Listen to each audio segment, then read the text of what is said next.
코로나를 안 걸려보겠다고 얼마나 조심을 하고 바깥에서 밥도 안 먹고 그렇게 가고 싶었던 사우나도 안 가고 버틴다고 버텼는데 결국은 걸렸네요. 참, 피할 길이 없더라고요. 예. 한 주간 이렇게 격리가 이렇게 돼 보니까, 예.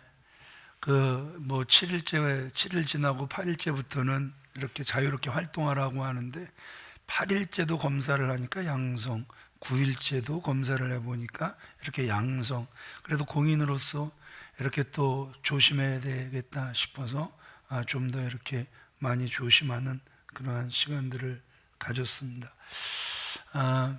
지금도 저는 어디서 걸렸을까 참 진짜 원인을 모르겠고요. 이번 주에도 그러니까 벌써 지난주가 됐죠. 어떤 분이 전화를 하셨어요. 목사님, 원인을 모르겠어요.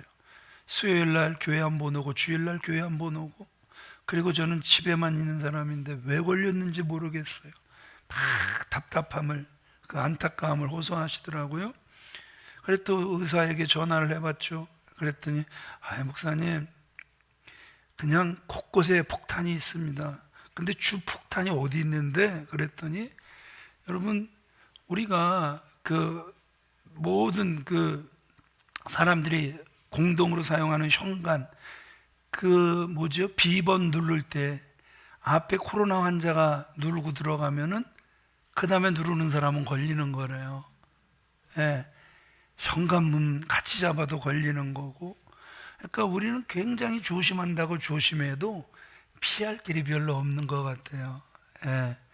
그래도 감사한 건 여러분들 끝까지 이렇게 잘 버텨주셔서 감사하고, 끝까지 건강하세요. 기분 나쁘세요?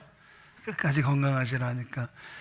지금도 코로나가 오미크론, 그 오미크론보다 약하고 오미크론보다 강한 델타, 이 세 가지가 지금 계속해서 확산되고 있어서 오미크론과 그 이하의 것을 걸리시면 쉽게들 넘어가시는데 델타에 걸리시면 5배 고통스럽대요.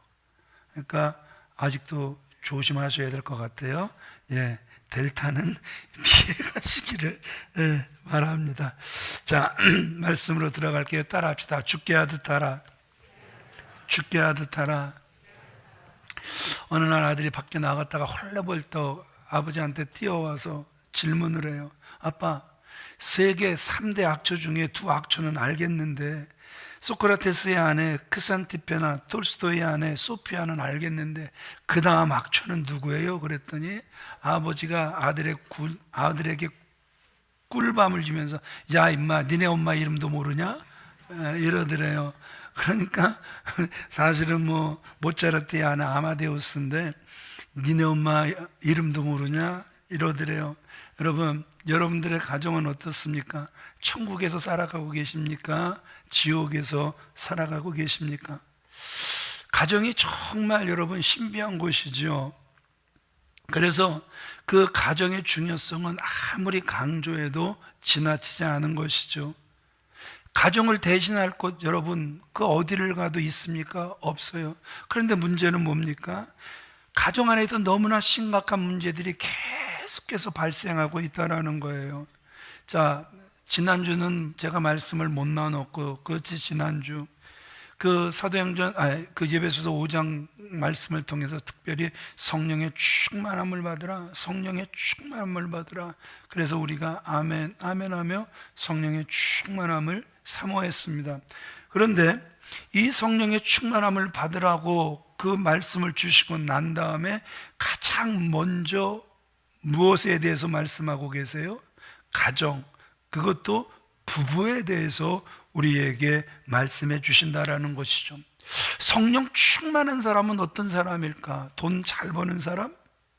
장사를 잘하는 사람? 사업을 잘하고 큰 일을 하는 사람?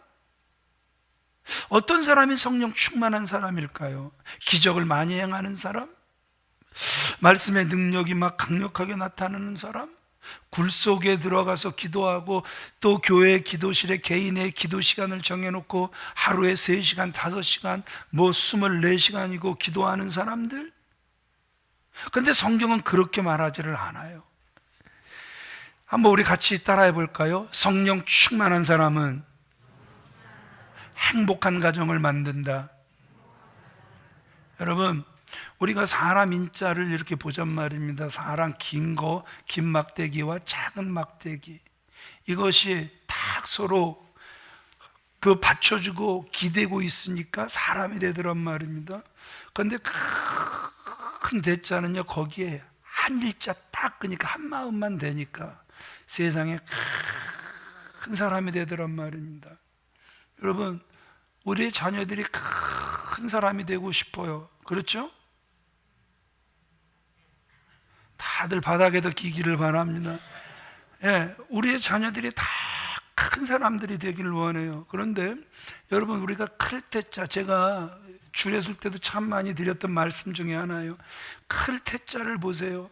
큰 대자 안에 그 점 하나, 이거를 딱 소중하게 여기니까 아주 클 태자가 되는 거예요. 그런데 개처럼 사는 인간들을 보면은요, 똑같은 큰 대자에 그 작은 점 하나를 바깥으로 내 던져버리니까 개 같은 인생이 되더란 말입니다.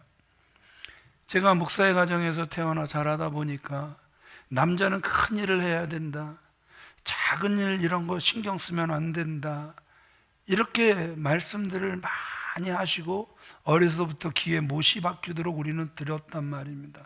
그런데 정말 큰 사람, 크게 될 사람은 떡잎부터 알아본다고, 그 작은 일에 무심하지 않고 그 작은 일에도 마음을 다 쏟는 모습, 이러한 사람이 크게 된다라는 사실을 우리에게 보여주고 있다라는 것이죠. 여러분, 오늘 사도 바울이 이 예배소서 5장을 기록하는 역사적인 그 배경, 어떤 때이죠? 로마가 통치하던 그러한 시대란 말입니다. 여성의 권리가 있었습니까? 여성의 권리는 1도 없었죠. 여자는 오로지 누구를 위해서 존재하는 거예요? 남편을 위해서 존재하는 거예요. 남편의 필요를 공급하기 위한 노예와 같은, 그저 단지 소유물 같은 존재가 아내였다라는 것이죠. 그런데 그러한 때에 오늘 여러분들이 읽어 내려가신 세상에 아내가 남편을 사랑하는 거, 아주 복종하는 거, 이건 당연한 거였단 말입니다. 그런데 더 나아가죠. 아내는 어떻게 하라는 거예요? 예수께서 교회를 사랑하셔서 교회를 위하여 자신을 내어준과 같이 아내를 어떻게 하라는 거예요? 사랑하라는 거예요. 그 시대에 이 말은 들어도 참 웃긴 말이고 들을 필요도 없는 것이고 들었어도 그냥 못 들은 척해도 상관없는 그러한 말과 같았습니다. 그럼에도 불구하고 아버지 하나님, 우리를 창조하신 남자를 만드시고 또 여자를 만드신 아버지 하나님의 마음을, 그래서 정말 우리를 사랑하사 십자가에 죽기까지 자기 몸을 내어주신 그 주님의 말씀을 알면 알아갈수록 저와 여러분들이 깨닫게 되는 게 뭐예요? 그리스도가 교회를 위하여 자신을 내어주신과 같이 아내를 사랑하라는 이 말씀이 점점 우리 마음속에 크게 자리를 잡아야 한다라는 것이죠. 예수님을 믿은 결과가 여러분 어디에서 나타나는 것입니까? 사람과의 관계에서 나타나는 것이죠. 그리고 그 첫 번째 변화는 시대, 상황, 환경을 다 떠나서 가장 가까운 부부관계에서 나타난다라는 거예요. 예수님을 잘 믿으면 부부관계가 정말 좋아진다더라. 그런데 이 말은 진리인데 이 말씀을 들으면서도 이 말씀이 전혀 이해가 되지 않는 분들이 교회 바깥에만 있었으면 좋겠는데 교회 안에도 너무너무 많다라는 거예요. 나 교회 생활 열심히 한다고 하는데 우리 가정은 너무너무 힘든데 지금도 부부 사이는 마치 정말 살얼음판을 걷고 있는 것 같은데, 여러분, 이런 경우는요, 예수를 믿는 것을 그저 내가 교회에 열심히 다니는 것이라고 이해하기 때문에 그러는 거예요. 내가 주일 지키고 오후 예배 지키고 수요일 지키고 금요일 지키고 새벽 기도에 다 안 빠지고 구역 모임 철저하게 잘한다. 여러분, 이것이 예수 잘 믿는 것이다. 혹시 그렇게 생각하십니까? 여러분, 불변의 진리는 예수 믿으면 구원입니다. 예수 믿으면 구원입니다. 이것은 불변의 진리예요. 그러나 우리가 분명히 점검해 봐야 되는 건 뭐냐 하면, 내가 예수를 진짜 잘 믿고 있는지, 아니면 지금 내가 예수 믿는다라는 것은 그저 종교생활에서 벗어나지 못한 그저 형식적인 신앙생활인지, 이것은 우리가 스스로 점검해 봐야 된다라는 거예요. 악한 영들도 예수님을 알아요. 하나님을 알아요. 그 하나님의 이름을 들으면 두려워 벌벌벌벌 떨어요. 그럼에도 불구하고 그들이 회개합니까? 절대 그들은 회개하지 못합니다. 그냥 그들은 그렇게 살다가 무조갱 속에 빠져들고 말 것이죠. 하나님께서 사랑하시는 귀한 믿음의 성도님들, 우리가 교회 안에서 보세요. 교회 생활 열심히 한다고 하는데 부부 갈등이 많은 사람들, 심각한 사람들 정말 많이 보잖아요. 이 모습들을 보면서 교회에 열심히 다니는 것이, 죄송하지만 예수 정말 잘 믿는 것이다, 이것은 아니라는 것이죠. 예수님을 잘 믿는다라는 것은 첫 번째, 예수님이 내 마음에 계신다라는 사실을 확실히 믿는 것이고, 두 번째, 내가 예수를 잘 믿는다라는 것은 그 예수님이 내 삶의 주인이시다라는 사실을 고백하는 것이죠. 아멘이십니까? 이렇게 우리가 예수를 믿는다면 반드시 부부관계는 좋아질 수밖에 없다라는 것이죠. 오늘 성경은 실로 너무 우리가 받아들이기에도 감당하기 어려운 말씀을 주고 계시죠. 22절 말씀 같이 읽어보겠습니다. 시작. 아내들이여 자기 남편에게 복종하기를 주께 하듯 하라. 남편에게 순종도 힘든데 복종하기를. 세상에 그때 당시 거의 그 수준은 복종 수준이었잖아요. 그런데 복종을 하면서도 죽게 하듯 하라는 거예요. 그러니까 아내가 남편에게 순종하는데 싫어할 남편 한 사람도 없겠죠. 자, 더 나가 볼까요? 25절 아주 받아들이기 힘든 말씀입니다. 같이 읽어보겠습니다. 시작. 남편들아 아내 사랑하기를 그리스도께서 교회를 사랑하시고 그 교회를 위하여 자신을 주심같이 하라. 남편이 아내를 사랑하는데 불평할 아내가 한 사람이라도 있겠습니까? 없을 거란 말입니다. 그러나 예수를 못 믿으면 아내는 남편에게 복종하라는 거, 순종하라는 거, 남편은 아내를 사랑하라는 거, 이거 받아들이기 결코 쉽지 않은 말씀이라는 거죠. 그 영화배우 김지미 씨, 그가 오래전 인터뷰한 기사를 어제 또 우연히 읽었어요. 60년대 최고의 흥행 배우였죠. 미인의 대명사였고 영화를 700편 이상 찍었죠. 여러 유명인들과 결혼을 하고 이혼을 반복을 했죠. 그래서 김지미의 남자들 쳐보니까 영화감독 홍성기, 또 영화배우 최무룡, 가수 아무도 찾지 않는 바람 부는 은드흑의 나훈아 씨, 그리고 또 심장 전문의 이종구 씨, 다 김지미 씨하고 결혼을 했던 그러한 사람들이죠. 그런데 그런 아주 유명인들과 다 살아보았던 김지미 씨가 어떤 이야기를 합니까? 살아보니까 그렇게 대단한 남자 하나도 없더라. 남자는 항상 부족하고 불안한 존재더라. 대단한 남자들하고만 살았던 그녀가 남긴 말이에요. 그런 남자들에게 그 똑똑한 김지미 씨가 그 김지미 씨를 향하여 남편에게 순종하세요, 그러면 그게 받아들여지겠습니까? 받아들여질 수가 없죠. 남자들의 입장에서도 생각해 보면 툭하면 결혼했다가 툭하면 이혼하는 그런 여인, 여러분 사랑할 수 있겠습니까? 이것 또한 말이 안 된다라는 거예요.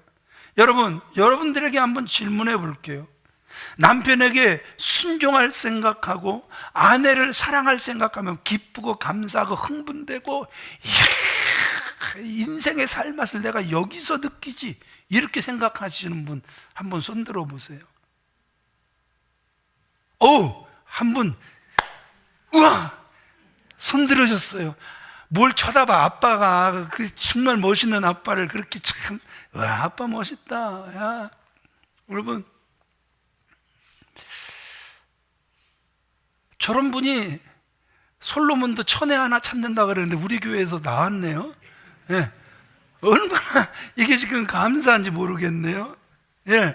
여러분 보세요. 남편에게 순종하는 아내, 아내를 사랑하는 남편, 이거는요, 죄송하지만 예수님을 제대로 믿을 때 가능한 일이라는 것이죠. 아내는 남편에게 복종하기를 죽게 하듯 하라.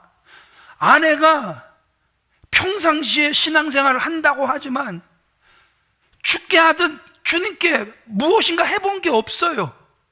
그런 사람이 집에 돌아가서 남편에게 죽게 하듯 하라, 그러면 그게 무엇인지 어떻게 알겠습니까? 남편이 교회를 다닌다고 30년 40년 다녔지만 교회를 주님처럼 사랑해 본 적이 없는 사람에게 예수님이 교회를 위하여 자신을 내어주신과 같이 아내를 사랑하라, 이 말이 남편에게 와 닿겠습니까? 와 닿을 리가 만무하다라는 것이죠. 하나님께서 사랑하시는 귀한 믿음의 성도님들, 만약에 남편과 아내가 세상과 나는 간 곳 없고 구속한 주님만 보입니다, 그러면 얼마든지 그분들에겐 가능해요. 그러나 세상과 나는 간 곳 없고 구속한 주님, 이분이 보입니다, 이런 고백이 없는 사람에게 남편에게 복종하세요, 아내를 사랑하세요. 이러면요, 집에 가서 싸움거리밖에 안 되죠.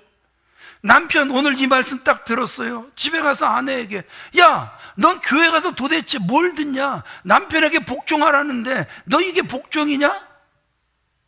그러면 아내는 귓구멍이 닫혔나요? 똑같이 열렸지요?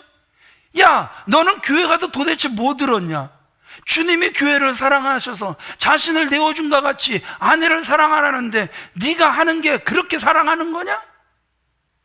주님이 우리 마음속에 온전히 자리를 잡지 못하면은요, 오히려 이 말씀이 가정에서 싸움거리밖에 되지 않는다라는 것이죠. 순종을 기대하다가, 사랑을 기대하다가 오히려 더 좌절해버리고 만다라는 것이죠. 어떤 남자가 자매에게 프로포즈를 합니다. 결심했습니다. 저는 당신을 위해서라면 죽음도 두렵지 않습니다. 저는 당신을 위해서라면 못할 일이 없습니다. 거의 남자분들 다 했던 말들이죠. 그런 소리도 못 들어보고 결혼하신 분들 혹시 계세요? 예, 거의 남자들이 다 이 말을 다 했을 거예요. 예, 하늘에 별이라도 따다 주겠다고. 그 말을 들은 자매가 이렇게 대답을 합니다. 나를 위해 죽을 각오까지는 필요 없고요, 그 죽을 각오로 집에 돌아와서 저녁 설거지만이라도 평생 해주세요. 그랬더니 그 말을 들은 남자가 한참 고민하더니 이렇게 이야기하더래요. 그건 좀 어렵겠습니다. 그대를 위해선 못할 게 없다며. 그대를 위해서라면 죽는 것도 두렵지 않다고. 차라리 그 말이라도 하지 말지. 그 말은 왜 했는지, 그 각오로 저녁 때만이라도 평생 설거지 해달라 그랬더니 그거는 어렵겠다. 여러분, 이런 소리를 듣고 때론 우리는 실망합니다. 그렇지, 좌절합니다. 그런데 여러분, 그럴 필요 없다라는 거예요. 왜냐하면 예수님을 남편이 바로 믿게 되면, 예수님을 아내가 바로 믿게 되면 이 모든 일들이 저절로 되어질 줄 믿으시면 아멘 하시기 바랍니다. 주님이 우리 안에 거하시면서 우리의 주인 되신다라는 게 그런 거거든요. 그런 삶을 살아내는 것이 조금도 부족함이나 불편함이 없게 하신다라는 거거든요. 그러기에 오늘 다시 한번 주님 내 안에 계시는 건 맞습니까? 오늘 그 주님만 점검되면 여러분 아내의 그런 부탁이 전혀 어렵지 않을 것이고, 남편에게 복종하라는 그 말이 결코 우리에게 있어 어렵지 않은 그러한 말씀이 되어질 거란 말입니다. 그래서 정말 우리가 그 주님이 믿어지게 되면 더 이상 성공, 집, 차, 옷 이런 것들이 우리의 행복의 조건이 아닌 거예요. 이런 남자를 만나야 행복한 것이고 이런 여자를 만나야 행복한 거란 말입니다. 근데 여러분, 목사한테 많은 분들이 목사님 우리 딸 결혼할 그 남자 좀 소개해 주세요. 어떤 사람이면 되는데요, 신앙만 좋으면 됩니다. 말만 그 신앙이 좋은 거지요, 거기에 직장만 조금 변변치 못해 보세요. 아니라 그래요. 신앙이 1순위가 아닐 때가 얼마나 많은지 모른단 말입니다.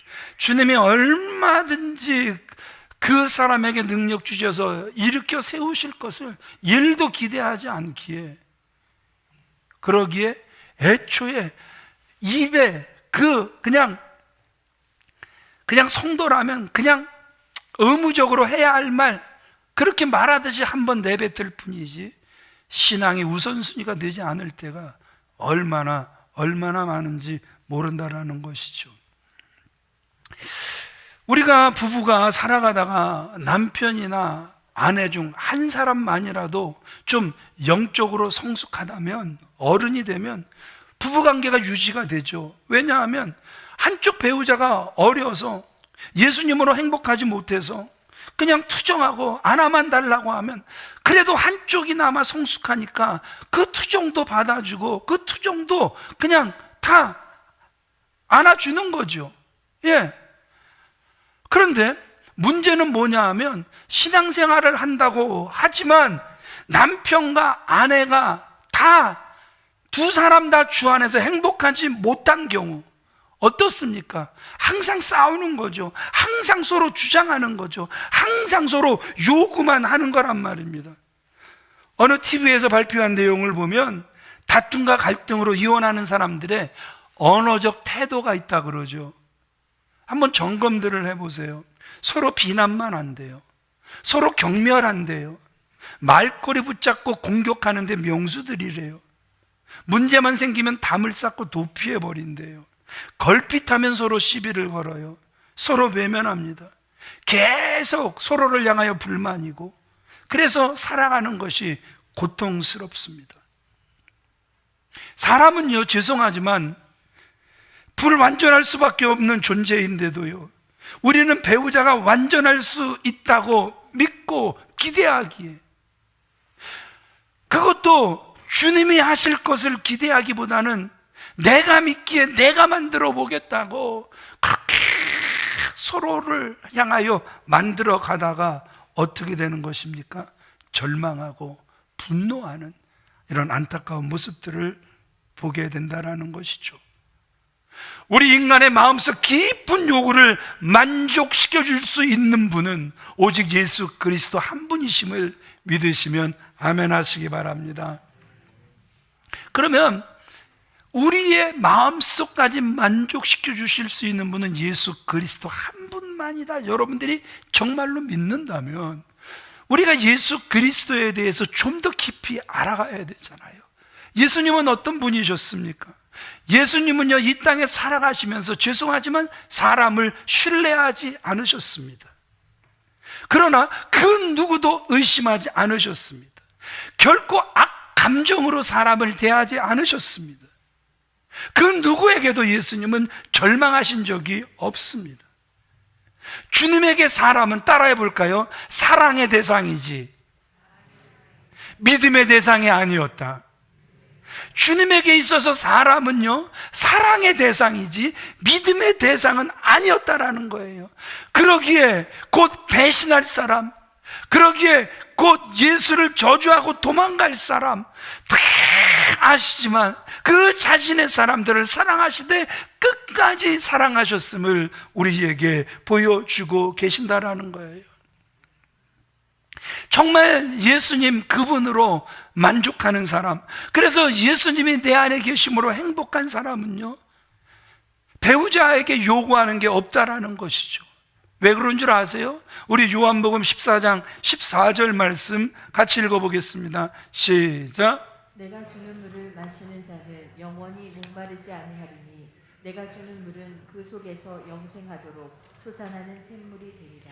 내가 주는 물을 마시는 자는 영원히 목마르지 않을 것이다.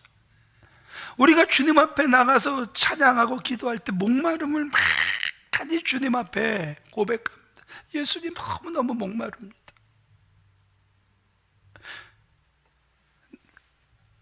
부부관계 속에서도, 사람들과의 관계 속에서도, 신앙생활 속에서도 너무나 힘든 일, 어려운 일, 좌절한 일 참 산더미처럼 쌓여 있습니다. 그런데 오늘 주님은 뭐라 그러는 거예요? 내가 주는 물을 마시는 자는, 따라합시다, 영원히 목마르지 아니하리니. 아멘이십니까? 그래서 오늘 이 시간이 저와 여러분들에게는 무슨 시간이 되는 거예요? 생명수가 공급되는 시간이 되어줘야 하는 거예요. 늘 이 단으로부터 여러분들이 얼마나 하나님을 신뢰하는지, 하나님의 사람들을 신뢰하는지 그건 모르겠지만 항상 이 단 위에서는 무엇이 흘러넘치는 단이 되어줘야 하는 것입니까? 생명수가 흘러넘치는 제단이 되어줘야 되는 것입니다. 그 물을 마실 때마다 우리는 다시 목마르지 않게 된다고 오늘 성경은 우리에게 너무나도 분명하게 말씀하고 계신다라는 것이죠. 자, 우리 이 부분을 같이 읽어보겠습니다. 시작. 부부 문제의 원인을 바로 알아야 하고 해답도 바로 깨달아야 합니다. 부부 갈등이 생기면 배우자에게서 원인을 찾거나 배우자를 고치려 해서는 안 됩니다.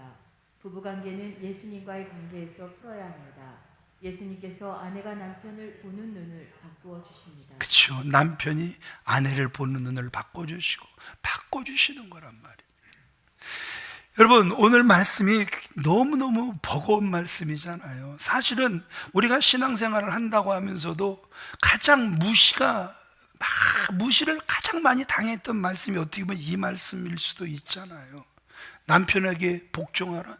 나이, 부부 결혼생활 이제 10년, 20년, 그래서 40 이상 넘어가기 시작하면 주도권이 누구에게 넘어가요? 아내에게 넘어가잖아요. 아니에요? 제가 지금 헛소리를.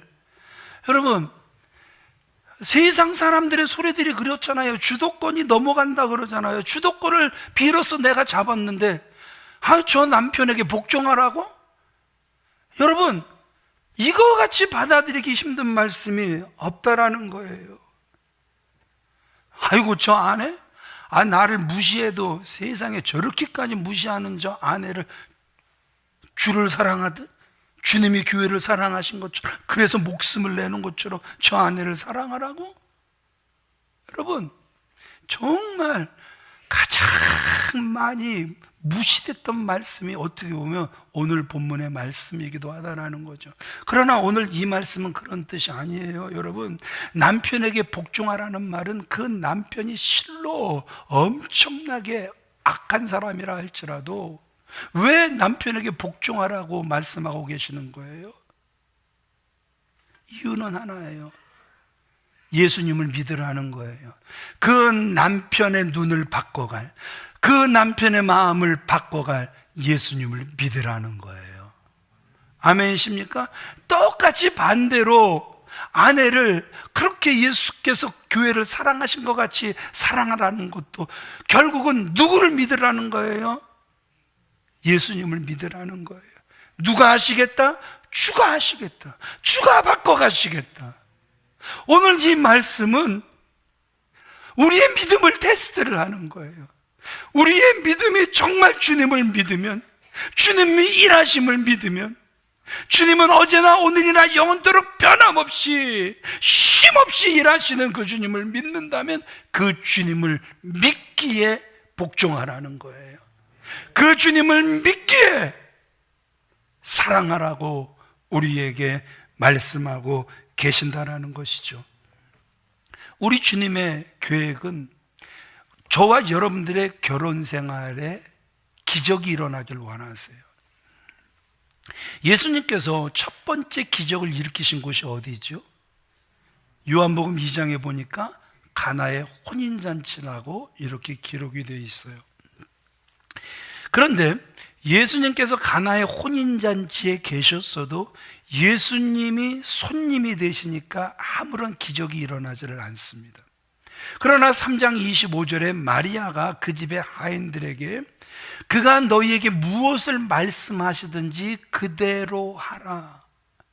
굉장히 영적인 메시지가 그 가정에 선포가 되고, 그러나 너무 받아들이기 엄청난 말씀임에도 불구하고 그 하인들이 그 말씀을 그대로 받습니다.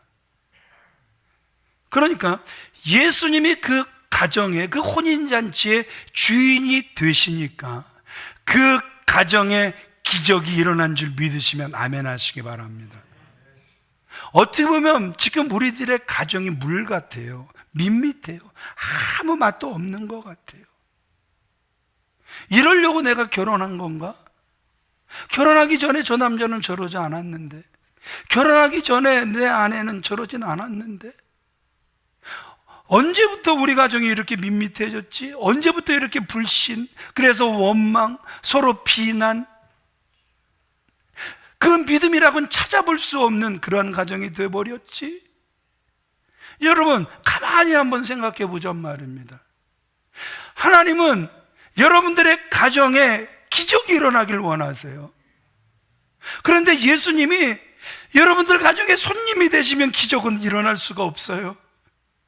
그런데 예수님이 여러분들 가정의 주인이 되시면 물이 포도주로 바뀌는 기적이 일어나는 줄 믿으시면 아멘 하시기 바랍니다. 주님이 우리에게 기대하시는 게 기적이란 말입니다. 부부가 진정으로 한 몸이 되는 기적이 일어나기를 원하신다라는 것이죠. 31절 같이 읽어보겠습니다. 시작. 그러므로 사람이 부모를 떠나 그의 아내와 합하여 그 둘이 한 육체가 될지. 예, 부부가 어떻게 되라는 거예요? 한 육체가 한 몸이 되라 말씀하고 계시는 거예요. 하나님께서 이제 아담을 만드시고 아담 혼자 독초하는 것이 외로워 보이니까 그 아담을 깊이 잠들게 하시고는 갈빗대를 취하여 누구를 만들었습니까? 저만 아는 게 아니잖아요. 다 알잖아요. 누구를 만들었습니까? 하와를 만들었잖아요. 그죠? 예. 그런데 정말 놀라운 건 이거죠.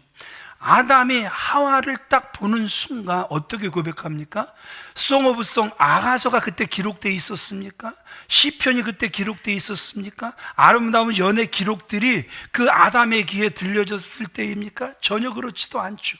그런데 어떻게 그런 위대한 고백을 할 수 있습니까? 내 뼈 중에 뼈요 살 중에 살이로다. 다른 말로 지금 아담이 하와를 보는 순간 자신이라는 걸 느끼는 거예요.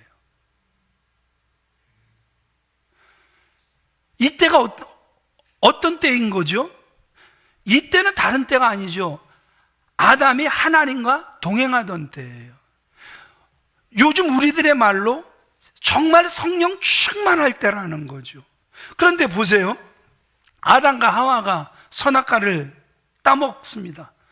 그러더니요, 세상에 아담이요, 눈이 뒤집어졌어요. 생각이 뒤집어졌어요. 헷가닥 가버렸어요. 하나님께 뭐라고 이야기를 하고 있습니까? 하나님이 주셔서 나와 함께 있게 한 저 여자가요, 선악과 나에게 줘서 먹게 해서 처먹었걸라고요.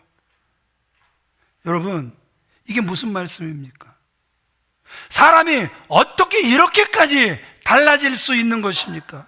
뭐가 그 속에 들어가니까? 죄가 그 속에 들어가니까. 하나님과의 관계가 끊어지니까 바로 전가를 누구에게 하더라? 아내에게 해버리는 거예요.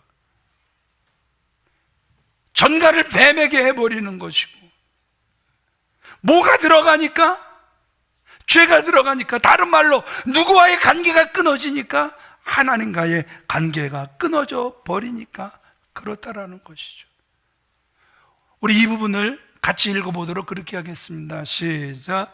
부부가 한 몸인지 아닌지는 내 허물이냐는 생각이 사라졌나 보면 됩니다. 자존심 싸움이 없어졌는지 보면 되고, 이익이다, 손해다, 그런 생각이 없어졌는지 보면 됩니다. 여러분의 남편이나 아내가 여러분 자신과 한 몸처럼 여겨진다면 성령 충만하신 것입니다.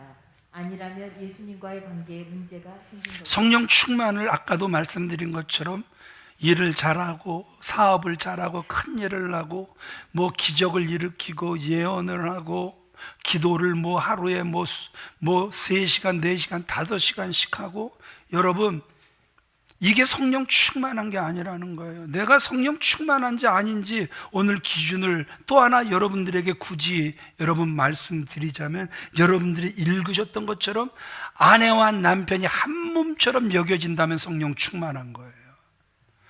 그런데 아내와 내가 하나처럼 느껴지지 않는다면 죄송하지만 이미 우리는 누구와의 관계에 문제가 생긴 거예요? 하나님과의 관계에 문제가 생겨버린 거란 말입니다. 어떻게 부부가 한 몸이 되어 사는 기적이 일어날 수 있는 것입니까? 우리 32절 같이 읽어볼까요? 시작. 이 비밀이 크도다. 내가 그리스도와 교회에 대하여 말하노라. 갑자기 예배소서 그러면 많은 분들이, 제가 예배소서를 이제 강해를 한다 그러니까 어유 목사님 잘 선택하셨어요. 교회론이잖아요. 그래요, 맞습니다. 지금 갑자기 이 비밀이 크도다. 내가 그리스도와 교회에 대하여 말하노라. 갑자기 그리스도와 교회에 대해서 언급하고 계시잖아요. 왜 그렇습니까? 한 몸 되는 이치를 깨닫게 하시기 위하여 갑자기 그리스도와 교회를 말씀하고 있다라는 것이죠. 여러분, 가정도 신비한 공동체지만 교회도 정말 신비한 공동체예요. 단순히 교인들만 모인 곳이 아니란 말입니다. 예수님과의 관계가 핵심이 되는 것이 교회인 줄 믿으시면 아멘 하시기 바랍니다. 그리스도는 교회의 머리시죠. 교회는 그리스도의 몸이죠. 그러니까 예수님과 교회는 따라합시다. 한 몸이다. 한 몸이다. 예수 그리스도와 교회는 한 몸이라는 거예요. 똑같다라는 거예요. 예수님을 믿는 부부 사이가 꼭 이와 같다라는 거예요. 단순히 남편과 아내가 함께 사는 것이 아니라는 거예요. 예수님 안에서 이미 아내와 남편은 누가 뭐라고 해도 하나라는 거예요. 믿으시면 아멘 하시기 바랍니다. 그래서 따라합시다. 행복한 부부의 열쇠는 예수님과의 관계에 있다. 아멘이십니까? 행복한 부부 생활의 열쇠는 절대 바깥에 있지 않습니다. 예수님과의 관계에 있음을 기억하시길 바랍니다. 말씀을 정리할게요. 서울 강령교회 조현삼 목사님이 관계 행복이라는 책을 이렇게 출간을 하시면서 목회하면서 참 힘들고 어려웠던 것 중에 하나가 교인들끼리 싸우고 갈등하는 이러한 부분이었대요. 어느 날도 보니까 교인들끼리 아주 막 핏대를 올리고 싸우고 있길래 왜들 그렇게 싸우십니까? 그랬더니 오히려 그 목사님을 바라보면서 성도들이 기가 막히다 하는 듯이, 목사님 왜 우리가 싸우겠습니까? 다 잘해보자고 싸우는 것 아닙니까? 그때 조현삼 목사님이 이렇게 이야기했대요. 싸우면서 잘하기보단 싸우지 말고 중간만 댑시다. 싸우지 말고 우리 그냥 보통으로 삽시다. 이해가 되세요? 여러분, 여러분들이 부부가 싸울 때 보니까 그런 거잖아요. 예? 틀려서 싸우지는 않잖아요. 그런데 틀려서 싸우지는 않는데 틀리지 않아서 싸움에도 불구하고 결과는 뭐예요? 제대로 풀려본 적이 없잖아요. 그래서 싸우면서 잘하기를 기대하기보다는 그냥 싸우지 말고 그냥 보통만 하면서 살자. 여러분, 오히려 이게 더 행복하지 않겠습니까? 잡힐 듯이 잡히지 않는, 그렇죠? 언제 잡혔습니까? 잡힐 것 같았는데 또 튕겨나가죠. 그래서 오늘 여러분 정말 행복한 교회, 행복한 가정의 여러분 원칙은 싸우면서 잘하기보다는 그저 싸우지 말고 보통만 하면서 살자. 그 교회의 원칙이 되었다라는 거예요. 미국에 한 중년 부부가 있었어요. 그 아내가 수술을 하다가 잘못돼요. 두 눈을 다 실명하고 맙니다.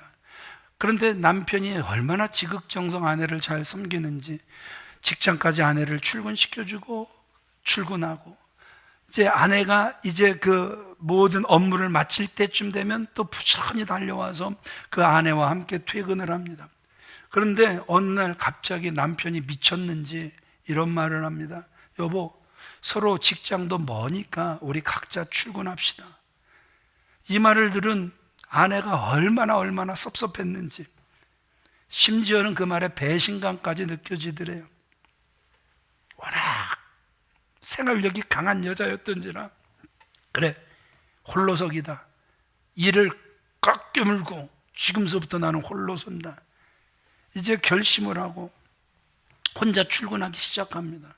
지팡이를 짚고 버스를 타러 가다가 넘어지기도 수도 없이 넘어지고, 그래서 너무 아파서 울기도 하고, 그러면서 일을 꽉 깨물고 훈련을 합니다. 그러면서 2년이 지나가고 이제 홀로서기가 이제 익숙해진 어느 날 버스를 탔는데, 그 버스 운전하시는 분이 부인에게 이렇게 말을 합니다. 부인처럼 복 받은 사람도 없어요. 그 말을 듣는 그 부인이 기가 막힌 거죠. 도대체 내가 무슨 복을 많이 받았다라는 거야. 그랬더니 그 기사분이 이렇게 이야기를 합니다. 매일 남편이 버스에 함께 앉아 있어주고, 부인이 직장 건물에 들어가는 순간까지 지켜보다가 등 뒤에서 손을 흔들어주는 보이지 않는 격려를 지금까지 해주셨으니까요. 보이지 않는 동행, 보이지 않는 도움. 이 말을 들은 부인 울음을 터뜨리고 말았대요. 목사인 저도 우울한 마음에 사로잡힐 때가 있어요. 기분이 가라앉아서 회복이 안 될 때도 있어요. 저 자신의 부족함 때문에 그렇고요. 때로는 가까운 사람에게 실망해서 그럴 때도 있고요. 어떤 때는 누구와 정말 기쁘게 밥을 먹다가도 내가 이래도 되나? 기쁜 것이 죄책감이 들 때도 있어요. 선교지가 생각나서 그렇기도 하고요. 교인들이 그래도 제법 있다 보니 아프신 분들도 많지, 어려운 분들도 항상 많이 계시니까 너무 기쁘다가도 죄책감이 들 때가 있어요. 어떤 때는요, 누가 나를 위로해 줄 사람이 없나? 무조건 좀 나를 받아주고 이해해주고 좀 내 기분을 좀 편안하게 해줄 사람이 없나 찾게도 됩니다. 저는 주로 아내에게 의지하려고 해요. 그런데 그것도 쉽지 않아요. 누군가에게 마음 편하게 좀 내 기분을 이해해달라고 하고 싶어 둘러보면 오히려 제가 다 섬겨야 할 이러한 분들임을 깨닫게 된단 말입니다. 그런데 정말 감사한 건, 너무너무 감사한 건, 그때 주님이 이렇게 말씀하세요. 수고하고 무거운 짐진 은총아, 내게로 와라. 내게로 와라. 내가 너를 쉬게 해줄 것이다.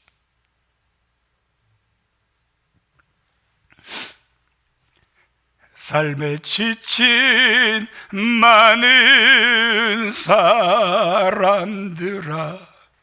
모두 다 내게 오라. 그렇죠? 수고하고 무거운 짐지는 종아,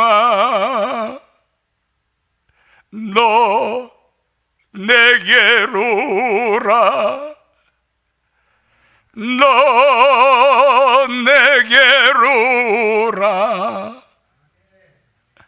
내가 너를 쉬게 하리라.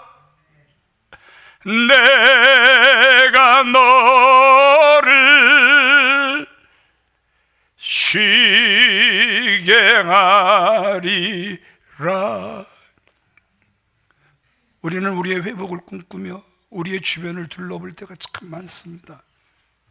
그러나 우리의 회복은 예수 그리스도 안에서 되는 줄 믿으시면 아멘 하시기 바랍니다. 우리 다 같이 자리에서 일어나셔서 요한복음 14장 27절과 요한복음 15장 11절 말씀 같이 읽어보겠습니다. 시작. 평안을 너희에게 끼치노니 곧 나의 평안을 너희에게 주노라. 내가 너희에게 주는 것은 세상이 주는 것과 같지 아니하며 너희는 마음에 근심하지도 말고 두려워하지도 말라. 내가 이것을 너희에게 이르는 내 기쁨이 너희 안에 있어 너희 기쁨을 충만하게 하려 합니다. 내가 너희에게 주는 것은 세상이 주는 것과 같지 않다. 우리는 세상에서 많은 것을 찾으려고 하지만 오늘 주님은 분명히 우리에게 말씀하고 계시죠. 내가 너희에게 주는 것, 세상이 주는 것 같지 않다. 이 평안이 이 한 주간 저와 여러분들에게 넘쳐나게 되시길 바라고, 아니 여러분들 평생에 넘쳐나게 되시기를 바랍니다. 내 기쁨이 너희 안에 있어 너희 기쁨을 충만하게 하려 함이라. 주님이 주시는 기쁨이 우리 속에 넘쳐나게 되시길 우리 주 예수 그리스도의 이름으로 축원을 드립니다.